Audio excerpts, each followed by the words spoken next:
আমার তো 2 মেয়ে আছে, আমি তো দেখি বাসায় বা অনেকের কমপ্লেনগুলো আমরা শুনি। আমাদের এখনকার বাচ্চাদেরকে ভেজিটেবলস দিলে খায় না, মাছ দিলে খায় না, অর্গানিক ভালো ভালো খাবার, স্যুপ খাবে, ফ্রোজেন যত মিল আছে এগুলো খাবে, টিনজাত খাবার যেগুলো দীর্ঘদিন সংরক্ষণ করে রাখা হয়। তো বলেন, আজ থেকে 30 বছর আগে আমাদের বড়রা কিংবা আমাদের শিশুরা আমরা কেউ কি এই খাবার খেয়েছি? বলেন তো, আওয়াজ করেন, খেয়েছি কেউ?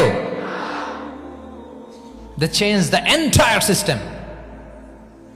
কেন আমরা ইসলামিক লাইফস্টাইল নিয়ে কথা বলছি এখন? কারণ আমাদের পুরো সিস্টেমটাই, আমাদের পুরো ফিতরাতটাই ওরা চেঞ্জ করে দিয়েছে। এভাবে সবকিছু চেঞ্জ করে দেয়া হয়েছে, সবকিছু, আমাদের লাইফস্টাইল চেঞ্জ করে দেয়া হয়েছে, আমাদের ফুড হ্যাবিট চেঞ্জ করে দেয়া হয়েছে, আমাদের খাদ্যাভ্যাসের মধ্যে পরিবর্তন। দেখবেন যে এখন আমরা যা খাই আগে কিন্তু এটা খাইতাম না। এখন আমরা প্রসেসড ফুড খাই, হ্যাঁ, ফাস্ট ফুড খাই, জেনেটিক্যালি মডিফাইড যে ফুডগুলো আমরা খাই, এরপরে ল্যাব মিট, কত যে ভয়ঙ্কর। আপনারা জেনে থাকবার কথা যে ল্যাবে তৈরি মাংস দেখেছেন নাকি আপনারা?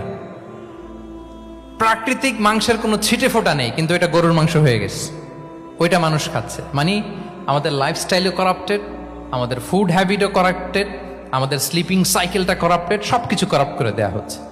এবং এটার প্রভাব পড়েছে আমাদের শিশুদের মধ্যেও। দেখবেন যে শিশুরা সবজি খেতে চায় না, তারপর ডিভাইস ছাড়া বাচ্চারা খেতে চায় না, কার্টুন দেখে দেখে খাওয়াতে হয়।